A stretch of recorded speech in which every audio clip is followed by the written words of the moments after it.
Hello everyone, welcome back Palsani nursing classes. जैसा कि अपन ने लास्ट क्लास में पढ़ा था माइलस्टोन ऑफ साइकेट्रिक माइलस्टोन या टर्मिनोलॉजी ऑफ साइकेट्रिक नर्सिंग।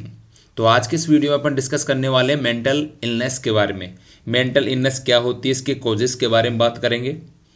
ठीक है, तो मैंने आपको बताया था मेंटल हेल्थ का मतलब होता है पॉजिटिव स्टेट ऑफ माइंड। ठीक है बेटा, मैंने क्या बताया था कि जो मेंटल हेल्थ है वो क्या होती है, पॉजिटिव स्टेट ऑफ माइंड। क्या? Positive state of mind. Clear है? अब इसका विपरीत कर लो तो क्या हुआ, एक प्रकार से डेफिनेशन की बात करें कि मेंटल इलनेस क्या होती है, तो अपन ये बोल सकते हैं कि mental illness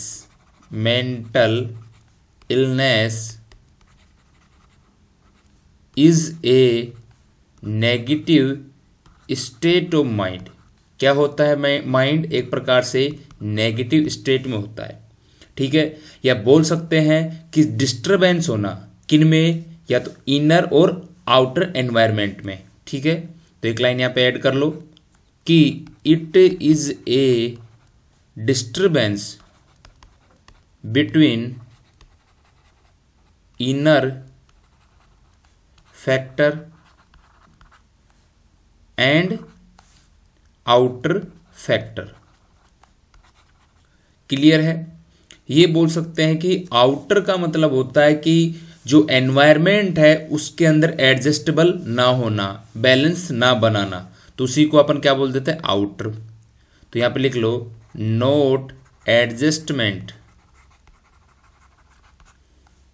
with environment. Clear है? यहां इस स्लाइड में अपन ने क्या बात किया बेटा कि मेंटल इलनेस क्या होती है। तो सबसे पहले आपको पता होना चाहिए कि मेंटल हेल्थ क्या होती है, तो आपको बोलना है positive state of mind. Clear है? फिर डेफिनेशन की बात करते हैं, मेंटल इलनेस क्या है, एक प्रकार से उसकी विपरीत है, नेगेटिव स्टेट ऑफ माइंड रहता है जिसके अंदर डिस्टर्बेंस क्रिएट होता है किन के बीच में, इनर फैक्टर और आउटर फैक्टर।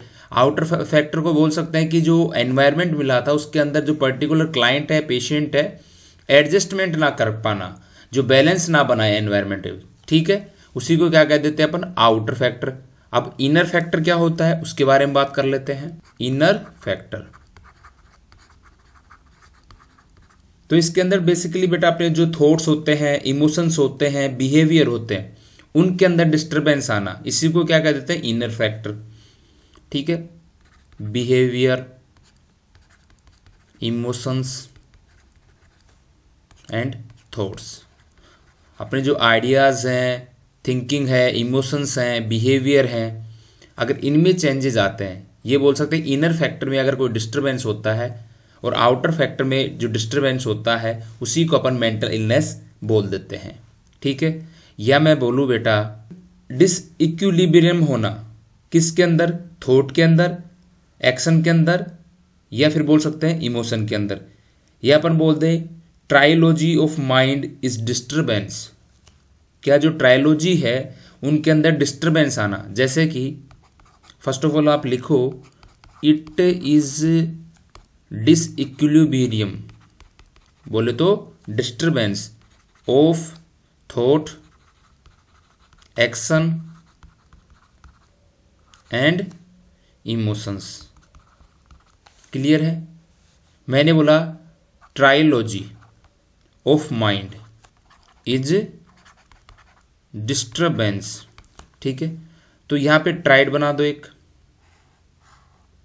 तो यहां पे क्या डिस्टरबेंस हो रहा है, क्या डिसइक्विलिब्रियम देखने को मिल रहा है, तो एक तो वो लिख दो यहां पे कि सर थॉट के अंदर क्या होना, डिस्टरबेंस होना। एक लिख सकते हैं अपन इमोशन के अंदर, और एक लिख सकते हैं एक्शन के अंदर। इन तीनों चीजों के अंदर डिस्टरबेंस अगर होता है तो उसी को अपन क्या बोल देंगे, मेंटली इल पेशेंट। क्लियर है बेटा यहां तक? ये क्या है, ट्रायोलॉजी ऑफ माइंड। माइंड के अंदर अगर थॉट, एक्शन, इमोशंस के अंदर डिस्टरबेंस देखने को मिलता है उसी को क्या बोल देते हैं, मेंटल इल पेशेंट। या फिर बोल दे सर कि जो डिस्टरबेंस होता है इनर फैक्टर आउटर फैक्टर में हो उसको अपन मेंटल इलनेस बोल देते हैं। या फिर आप बोल सकते हो कि नेगेटिव स्टेट ऑफ माइंड। ठीक है, या फिर बोल दो just opposite to the mental health. ये सारी चीजें किसको इंडिकेट करती है बेटा, मेंटल इलनेस को। क्लियर है यहाँ तक? अब बात करते हैं अपन कोजेज और रिस्क फैक्टर की। यहाँ पे कोजेज डाल लो, causes and aetiology, one by one discuss करेंगे। फर्स्ट अपन बात कर रहे हैं प्राइमरी फैक्टर। प्राइमरी फैक्टर क्या होता है बेटा? इसके अंदर पेशेंट क्या होता है या क्लाइंट क्या होता है, डायरेक्टली कोज होता है कि ऐसा कोई फैक्टर जिससे डायरेक्टली क्या हो, मेंटल इलनेस देखने को मिले। तो यहां पे डालो फर्स्ट पॉइंट प्राइमरी फैक्टर। इसके अंदर क्या होता है, it is a condition, it is condition that directly causes mental illness.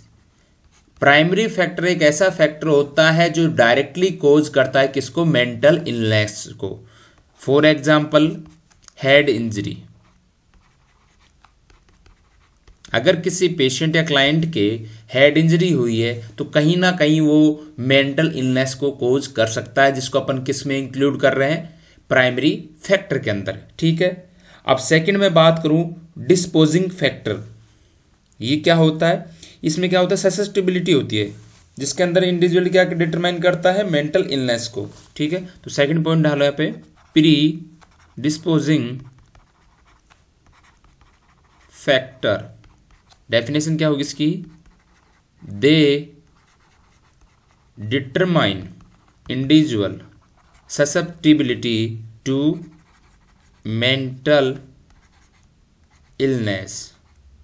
इसके अंदर क्या होता है, जैसे कि मान लीजिएगा कि काफ़ी बार क्या जेनेटिक फैक्टर या पर्सनैलिटी या क्रोमोसोमल एबनॉर्मलिटीज कोज कर देती हैं किसको, मेंटल इलनेस को। एग्जाम्पल में लिख लो क्रोमोसोमल एबनॉर्मलिटीज।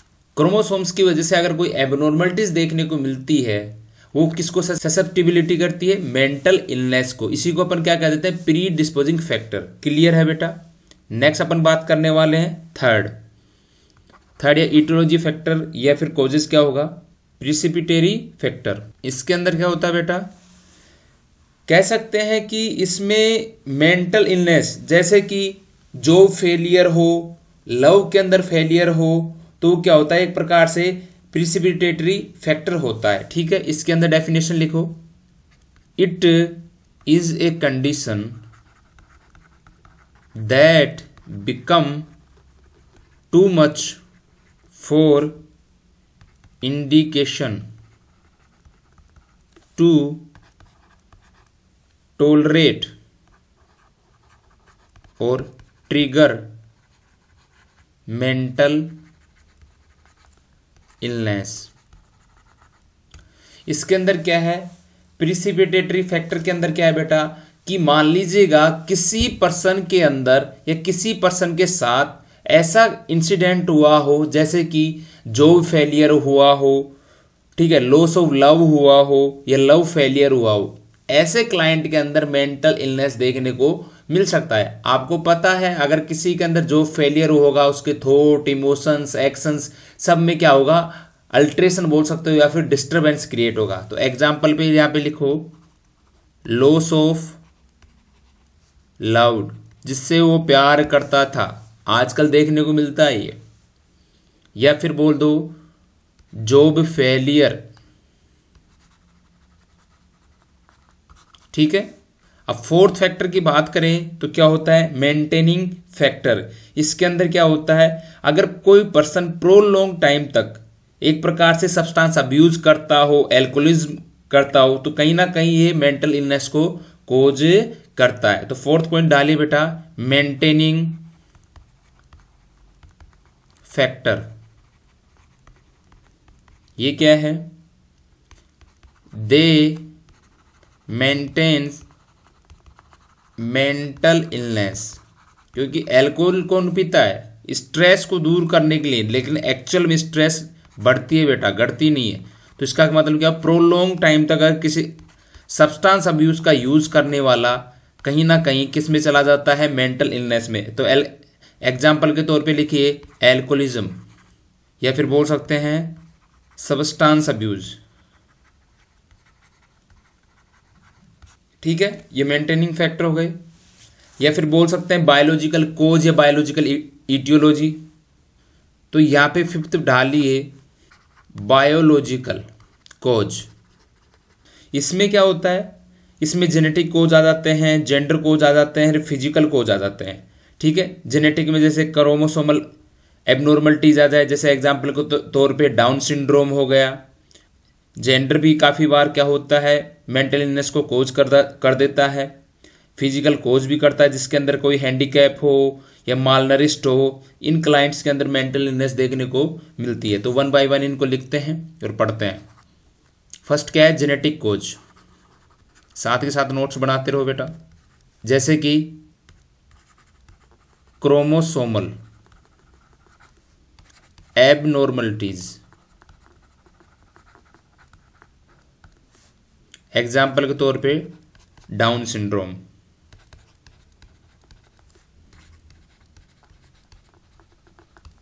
क्लियर है।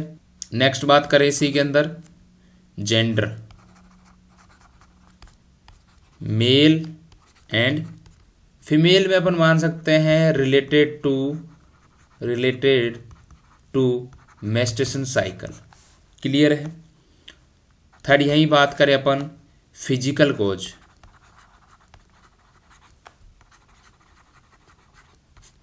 तो अपन इसमें बोल सकते हैं डिप्रीवेशन। डिप्रीवेशन का मतलब माल नरिस्ट। भी यहाँ पे डाल लीजिएगा हैंडीकैप्ड, कोई हैंडीकैप हो तो कहीं ना कहीं मेंटल इलनेस कोज हो जाती है, वो अपने विचारधारा में चेंजेस लेके आता है इसलिए। ठीक है, लो सेल्फ स्टीम ये कंसेप्ट। ठीक है, कहीं ना कहीं वो हैंडीकैप अगर कोई क्लाइंट है तो अपने बारे में सोचेगा मैं ये नहीं कर सकता, या फिर जन्मजात ऐसा हो कि उसके कुछ बाय डिफॉल्ट हुआ हो, कोई सिंड्रोम की वजह से, कोई कंजेनाइटल डिफेक्ट की वजह से। ठीक है, ये सारे किसको कोज कर सकते हैं, मेंटल इलनेस को। क्लियर है। नेक्स्ट अपन बात करते हैं पर्सनैलिटी।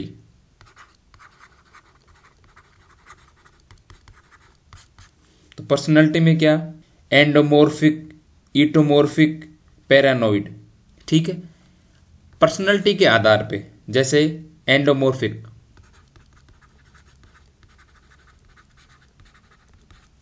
सेकंड मैंने बोला एक्टोमॉर्फिक,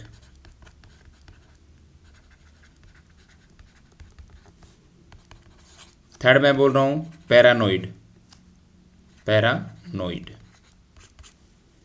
ठीक है, एंडोमॉर्फिक का मतलब बोल सकते हैं कि जैसे फॉर एग्जांपल डिप्रेशन वाले पेशेंट। एक्टोमॉर्फिक में बोल सकते हैं सीजोफ्रेनिया। ठीक है, पैरानोइड का मतलब शक करना। ठीक है, ये मेल फीमेल में रिलेशन कपल्स में अंदर ज़्यादा देखने को मिलता है। जैसे कि बोल सकते हैं फीमेल्स के अंदर पैरानोइड वाला पर्सनैलिटी डिसऑर्डर ज़्यादा देखने को मिलता है, या शक की प्रवृत्ति ज़्यादा देखने को मिलती है। क्लियर है। तो कहीं ना कहीं अगर पर्सनैलिटी में कहीं ना कहीं एबनॉर्मलिटीज आती है, अल्ट्रेशन आते हैं, तो कहीं ना कहीं ये मेंटल इलनेस को क्या करते हैं, प्रमोट करते हैं, कोज करते हैं। क्लियर है। बात करें अदर, तो साइको सोशल कोजेज भी कहीं ना कहीं मेंटल इलनेस को क्या करते हैं, प्रमोट करते हैं या कोज करते हैं। आई होप आप समझ में आ रहा होगा। ठीक है, तो साइको सोशल में क्या है, जैसे कि मान लीजिएगा फैमिली प्रॉब्लम, कुछ फैमिली प्रॉब्लम के कारण। ठीक है, या फिर बोल सकते हैं फैमिली प्रॉब्लम में पेरेंटल डाइवोर्स। ठीक है, पेरेंटल डेथ, पेरेंट्स की डेथ हो जाना, या बोल सकते हैं लाइफ फेलियर, जैसे कि प्यार में धोखा खाना। ठीक है, एग्ज़ाम में फेल होना, जॉब फेलियर, ये सारे लाइफ के फेलियर में इंक्लूड करते हैं। ठीक है, या फिर बोल सकते हैं अदर को इसी के अंदर फैमिली प्रॉब्लम में मैराइटल कोई प्रॉब्लम हो उसके अंदर। ठीक है, ये सारी चीज़ें किसको इंडिकेट करती हैं, साइको सोशल कोज, जैसे कि economical, financial, social behaviour, social personality, ये सारी चीज़ें किसको इंक्लूड करती है? मेंटल इलनेस को। ठीक है बेटा। नेक्स्ट अपन बात करते हैं सोशियो इकोनॉमिक फैक्टर, जैसे कि सोशल स्टेटस, आ गई ना बात वही, सोशल स्टेटस। दूसरा, कोई पर्सन सब्सटेंस अब्यूज कर रहा है, या फिर बोल सकते हैं एल्कोहलिज्म। ये सारे अपन ईटियोलॉजी कोजेस पढ़ रहे हैं। ठीक है। बोल सकते हैं टेक्नोलॉजी की वजह से कहीं ना कहीं अगर कोई एडवांसमेंट देखने को मिलता है, जैसे मान लीजिए कोई पर्सन को अगर टेक्नोलॉजी का नॉलेज नहीं है, ठीक है, तो कहीं ना कहीं वो अपने आप को गिल्टी फील करता है। ये सारे चीज़ें क्या किसको प्रमोट करती हैं? मेंटल इलनेस को। लास्ट अपन बात कर रहे हैं एनवायरमेंटल, बोल सकते हैं कि एनवायरमेंटल भी कहीं ना कहीं, एनवायरमेंटल फैक्टर भी मेंटल इलनेस को प्रमोट करता है। ठीक है। कैसे? टेंशन क्रिएट करना, स्ट्रेस का लेवल बढ़ाना, ये कहीं ना कहीं एनवायरमेंटल फैक्टर, एडजस्ट ना कर पाना। ठीक है। तो बेटा आज के अपन ने वीडियो में जाना है मेंटल इलनेस क्या होता है, उसके कोजेस क्या हैं। आई होप आपको समझ में आए होंगे। नेक्स्ट वीडियो में अपन डिस्कस करेंगे किसके बारे में, जो वेरी वेरी इंपॉर्टेंट है, क्लासिफिकेशन ऑफ मेंटल डिसऑर्डर। यहाँ से अपन पढ़ने वाले नेक्स्ट लेक्चर के अंदर। अगर आपको ये वीडियो अच्छा लगा तो वीडियो को लाइक करो, चैनल को सब्सक्राइब करो, अपने दोस्तों के साथ शेयर करो। आपकी अगर कोई क्वेरीज हैं तो वह मेंशन करो।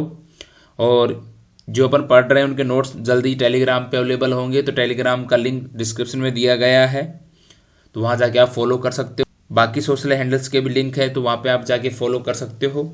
ऐसे पढ़ते रहिए, आगे बढ़ते रहिए। Thank you so much. तब तक के लिए गुड बाय। जय हिंद, जय भारत।